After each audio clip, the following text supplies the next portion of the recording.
अस्सलाम नाज़रीन। नाज़रीन, अभी तक की जो हम सूरत देख रहे हैं, हुकूमत हर सूरत चाहेगी कि वो आईनी तरमीम पास करवा ले, लेकिन अभी तक देखा जाए तो अब इजलास कल तक मुलतवी हो चुका है। और दूसरा, वफाकी काबीना ने तो मंजूरी दे दी है, तो चूंकि काबीना उनकी जाती है और वो जिस तरह मर्जी चाहें करें, लेकिन एक चीज समझ नहीं आ रही कि इस वक्त पूरी पीडीएम के अंदर पीपल्स पार्टी और बाकी सियासी जमातें भी हैं। अब उनको ये समझ क्यों नहीं आ रही कि ये जो तरमीम है ये पाकिस्तान के लिए खतरनाक है और इन सियासी पार्टियों के लिए बड़ी खतरनाक है। इससे पहले जब भी डिक्टेटरशिप आती रही है, जब भी कोई डिक्टेटर कू करता रहा है, मार्शल लॉ लगाता रहा है, तो ये सारी सियासी जमातें उनके खिलाफ खड़ी होती रही है या तनकीद करती रही है। मुशर्रफ दौर के अंदर काफ लीग शामिल हो गई। अब जब हम देखते हैं डायरेक्टली नहीं तो इनडायरेक्टली मार्शल लॉ लगा हुआ है, और ये टोटल पीपल्स पार्टी और मुस्लिम लीग नून और बाकी सियासी जमातें उनकी टोटली सपोर्ट कर रही हैं। अब देखते हैं कि आईनी तरमीम के लिए क्यों मरे जा रहे हैं, उसका फायदा इनको कितना है। मेरे साथ आशा नुमान है, आइए उनसे बात करते हैं और पूछते हैं। अच्छा, आपको क्या नजर आ रहा है, क्या ये तरमीम पास होती हुई आपको दिखाई दे रही है? देखिए काजी साहब, इसमें एक इस बात के जो है ना दो पहलू निकलते हैं।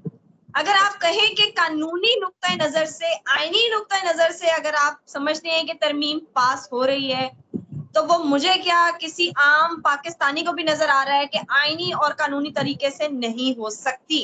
अब ये आईनी और कानूनी तरीकेकार क्या है कि देखिए, अब जो भी आपने किसी बंदे का वोट दिलवाना है तो वो उसकी मर्जी के मुताबिक दिलवाना है। आप किसी और पार्टी के बंदे को, मुनहरिफ कारकुन को आप फोर्स नहीं कर सकते कि आप वोट डालें।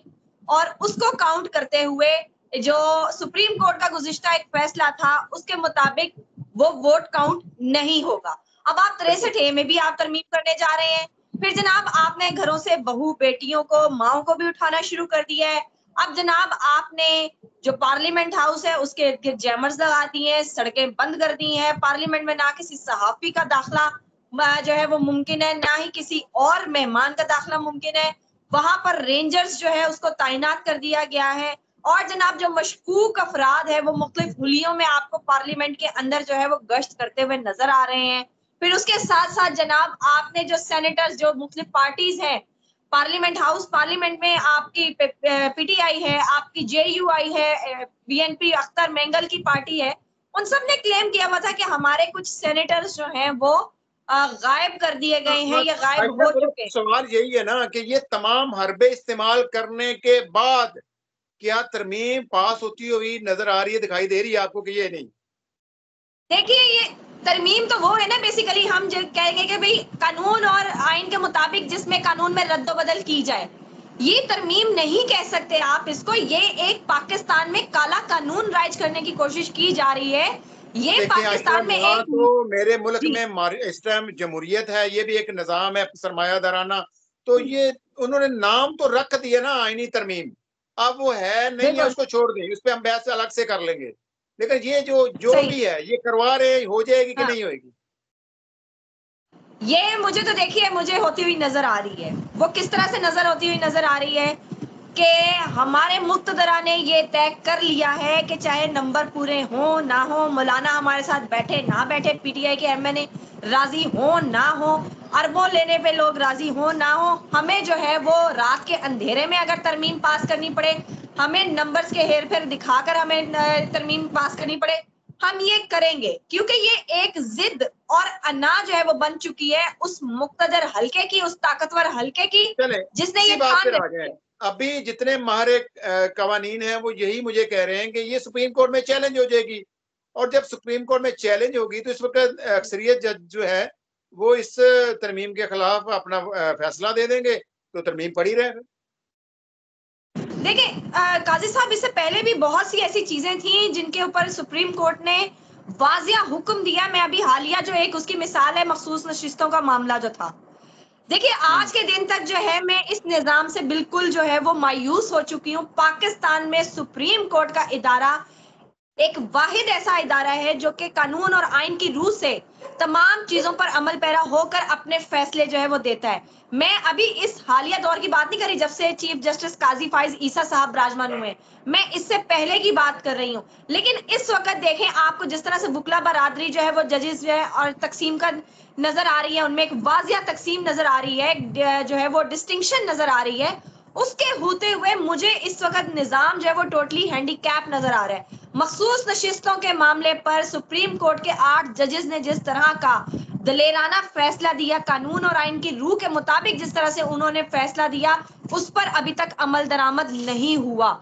हमारे chief election commissioner Sikandar Sultan Raja साहब की डिटाई का ये आलम है कि उन्होंने सुप्रीम कोर्ट के मखसूस नशिस्तों वाले मामले को सबसाइड करके उन्होंने अपना एक नया फैसला सुनाया। आज उन्होंने जो है वो मखसूस नशिस्तों के बारे में जो उन्होंने एक सफ बंदी वहां पर की थी, उसके बाद उन्होंने अपना फैसला सादिर किया। लेकिन फौरन बाद ही हमारे मंसूर अली शाह साहब जो है चीफ जस्टिस, उनका एक वजाहती बयान जो है दोबारा से जारी किया गया, जिसके मुताबिक जो था वो जो माजी के कवानीन थे उस पर इस फैसले का इतलाक नहीं होता था। आयशा, मुझे अभी बताइए कि इस वक्त आपको ये लग रहा है कि सुप्रीम कोर्ट जब फैसला वो जो तरमीम है वो खारिज कर देगी और उसको गैर आईनी करार दे देगी, तो उसके बाद क्या इंतजामिया उसको मानेगी नहीं और फिर उसी अपने चीफ जस्टिस को लेकर, क्योंकि काजी तो जा रहा है, तो किस तरीके से ये इम्प्लीमेंट करवाएगी? कोई ना कोई तो निजाम होगा ना उनकी नजर में।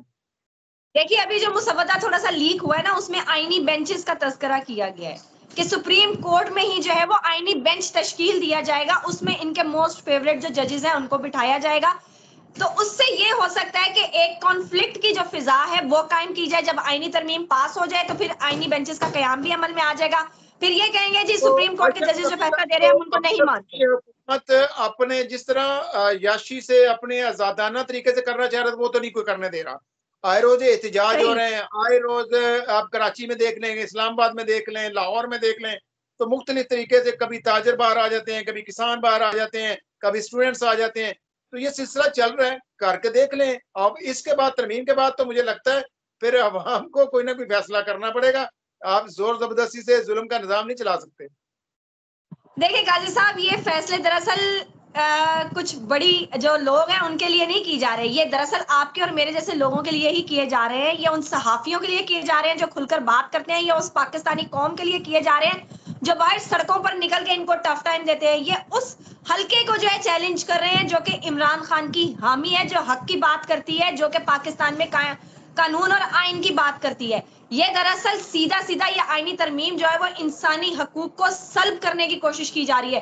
कल का मैं आपको बता दूं कि अक़वाम मुत्तहिदा की तरफ से भी जिस तरह से जो है संगीन किस्म के एतराजात उठाए गए हैं इस आईनी तरमीम को लेकर, उसके बावजूद देखिए किस डिटाई के साथ, किस बेबाकी के साथ, किस बेशर्मी के साथ ये आईनी तरमीम जो है ये मंजूर करवाने की कोशिश की जा रही है। तो यहां से जो है आप इनके बेबाकी का एक अंदाजा लगा सकते हैं कि इनको फर्क नहीं पड़ रहा, इनको कोई फर्क नहीं पड़ रहा कि बाहर की दुनिया हमारे ऊपर किस तरह की उंगलियां उठा रही है, पाकिस्तान के अवाम जो है वो किस तरह से तशवीश की नजर से देख रहे हैं।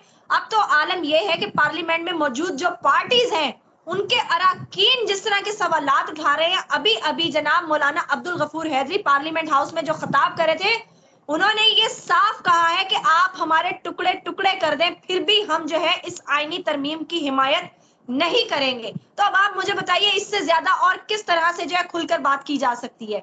ये दरअसल जो है मुंह से जुबान खींचने के लिए मुतरादिफ है, ये मुंह से नवाला खींचने के मुतरादिफ है। ये किसी को उठा के किसी जंदान में फेंक देंगे, उस इंसान का पता नहीं चलेगा, किसी को जबरी गुमशुदा कर देंगे, उसका पता नहीं चलेगा। ये सब यही करना चाह रहे हैं बस। लेकिन आयशा, आप मुझे बताओ कि यार ये समझ नहीं आ रही कि इस वक्त तमाम सियासी जमातें आसानी से देख पा रहे हैं, समझ भी रहे हैं और अपना जुल्म भी सह रहे हैं, अवाम भी सह रही है। लेकिन आपने देखा हमारे जो सहाफी भाई हैं वहां पर मुस्लिम लीग नून की, मैं तो उनको कहता हूँ तर्जमान तो नहीं है, वो कुछ और ये चापलूसी करती रहती हैं।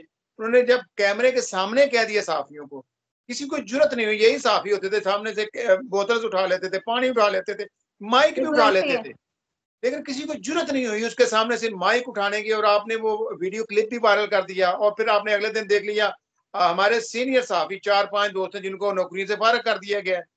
तो मुझे बताएं कि इस हद तक ये जा चुके हैं, ये फस्तायत कितना अरसा चलेगी? 2.5-3 साल हो गए हैं, लोग बर्दाश्त कर करके थक गए हैं, लोग जमा पूंजी खा के बैठ गए हैं, अब तो लोगों के लाले पड़े हुए हैं 2 वक्त की रोटी के। कल साहब मुझे ना आपकी बात से ना वो ची गवेरा की एक कहावत याद आ गई। ची गवेरा ने ये बोला था कि लोगों के ऊपर जिंदगी इतनी तंग कर दो कि लोग जीने को ही अपनी तरक्की समझें, उनको इतना ज्यादा गुलाम बना लो। ये लोग ज़हनी तौर पे गुलाम हो चुके हैं, ये कल किया लोग गया। मान चुके हैं। ये नहीं, लोग बाकी मान चुके हैं। के अल्फाज मैं देखता बड़े इनकलाबी थे, और वो बंदा खुद इनकलाबी और इनकलाब के अंदर ही मारा गया।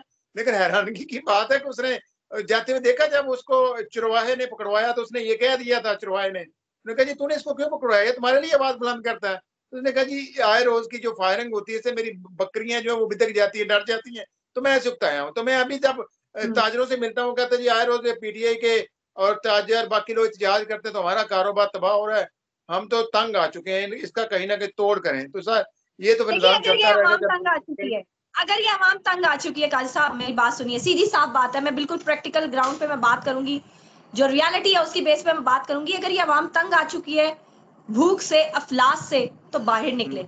अगर ये अवाम तंग आ चुकी है मावरा कानून, जो इनकी जो भी एक एक्टिविटीज है उनसे, तो ये बाहर निकले। अगर ये अवाम तंग आ चुकी है कि इनके हकूक सलब किए जा रहे हैं, तो फिर ये बाहर निकले। ये जो हम इधर उधर से बात करके हम चलें, अपने फ्रस्ट्रेशन निकालते हैं, ये हल नहीं है। आखिर में बात करें कराची की। कराची पाकिस्तान का सबसे बड़ा शहर है और सबसे बड़ा रेवेन्यू बिल्कुल कमा कर देने वाला शहर है। आज वहां पर बिल्कुल भी एहतजाज की कॉल दी हुई थी, और सुनने में आ रहा टीएलपी के जो वहां पे मरकजी उनकी क्यादत है उनको अमीर गिरफ्तार है किया वहां के, गया, अमीर को। बिल्कुल। तो अब आप क्या समझती हैं, वहां पर तो लाठीचार्ज, आंसू गैस की शेलिंग हो रही है, तो ये निजाम तो चल रहा है, सारे अकेले अकेले एहतजाज कर रहे हैं। देखिए बात सुनिए काजी साहब, ये बात पुरानी हो चुकी है। जब यही जमातें साइड में बैठकर तहरीके इंसाफ पे इस तरह की बर्बरियत होते देख रही थी, उस वक्त हम्म। तहरीके इंसाफ बोल रही थी कि आज तो हमारे साथ हो रहा है, कल आपके साथ होगा। जब कल आपके साथ होगा फिर आपको अंदाजा होगा कि हम क्या कुछ बर्दाश्त कर रहे थे। आज वही टीएलपी है जिससे पहले कुछ अरसा पहले कहा जा रहा था कि आप तहरीके इंसाफ की हमायत में बात कीजिए, या एटलीस्ट आप अपना कोई बयान ही जारी कीजिए। मगर ये टीएलपी जो है उस वक्त बात नहीं कर रही थी। आज नहीं, उनका उसी फर्स्ट उनका टाइम था। उनका मौकफ ये था कि उन्होंने अपने दौर इक़्तिदार में हम पर जुल्म और जब बर्बरियत के पहाड़ तोड़े, हम पे बहुत ज्यादा जुल्म सितम किया, तो हम अब इनके लिए क्यों बोले। तो ये सिलसिला तो चल रहा है अभी तक तो। देखिए इसका इसका सीधा सीधा जवाब मैं आपको दे देती हूँ, जो आपके लिए भी आसान होगा समझना और अवाम के लिए भी होगा। अगर इस दौर में हुकूमत वक्त तहरीक इंसाफ पे जुल्म नहीं कर रही, तो करने वाला कौन है ये टीएलपी को बहुत अच्छे से मालूम है। तो ठीक है। गुज़िश्ता दौर में जब टीएलपी पर जुल्म किया जा रहा था, जब उनके ऊपर जो है जुल्म के पहाड़ तोड़े जा रहे थे, तो फिर उनको भी जो है वो इतनी अकल होनी चाहिए, समझना चाहिए कि उस वक़्त भी हुकूमत वक़्त इसकी सिर्फ ज़िम्मेदार नहीं होगी। यकीनी तौर पे हुक्म कहीं और का होगा, डंडा कहीं और से चल रहा होगा। ये सब जमातों को मालूम है, ये सब रहनुमाओं को मालूम है कि पाकिस्तान में अगर किसी के ऊपर कांटा लगाना है तो वो किस ताकत ने लगाना है। पाकिस्तान में अगर किसी पार्टी को जो है वो पाबंदी लगानी है तो वो किस ताकत ने लगानी है। पाकिस्तान में अगर किसी बंदे को खरीदना है तो वो किसको खरीदना है, किसने खरीदना है। ये सब चीजें तरीके लब्बैक को भी मालूम है। अब उनको चाहिए कि अपना जो एक मुनाफिकाना रवैया है उसको चेंज करें और हकीकत को तस्लीम करते हुए एक जमहूरी अंदाज अपनाइए, तभी जाके इन जमहूरी पार्टीज की बका है, वरना किसी की बका नहीं होगी। ओके, मतलब आप कह रही हैं कि इस आईनी तरमीम के पास होने के बाद फिर जो उनके पसंदीदा पार्टियां होंगी या बंदे होंगे वही आगे इक़्तिदार में आएंगे, बकिया बिल्कुल ही आउट हो जाएंगे। बहरहाल आयशा, आपका बहुत शुक्रिया। नाज़रीन, आयशा ने बिल्कुल बातें खुलकर की हैं, इसमें कोई शक नहीं है कि जो भी सियासी पार्टी होती है वो पहले पाकिस्तानी होती है, उसका जो सरबराह होता है, उसका जो लीडर होता है वो भी पाकिस्तानी होता है।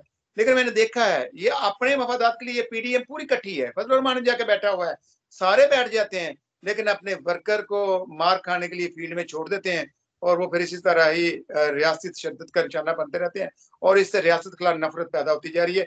अब मुझे नहीं आखिरी समझ आ एक रही फिक्रा कि बोलना चाहूंगी मैं, जी जी। कायद साहब आखिरी फिक्रा बोलना चाहूंगी, इसको आप पैगाम समझिए। वो कहते हैं ना, चिराग सभी बुझेंगे, हवा किसी की नहीं। तो ये सब जान लें कि आज वक्त अगर उनका है तो कल वक्त बदलेगा, और फिर जब वक्त बदलेगा तो फिर वक्त किसी को नहीं छोड़ेगा, क्योंकि वक्त बहुत जालिम चीज है। बहुत शुक्रिया। वक्त बेरहम होता है, और मैंने देखा है बड़े बड़े जालिम भी बाद में हमने रुलते देखे हैं, बड़े बड़े डिक्टेटर भी बाहर लोगों से जूते खाते हुए हमने देखे हैं, जो एक एक उंगली से इशारे से पूरा सिस्टम कंट्रोल करते रहे। पर नाज़रीन, आज के प्रोग्राम में इतना ही। फीडबैक लाजमी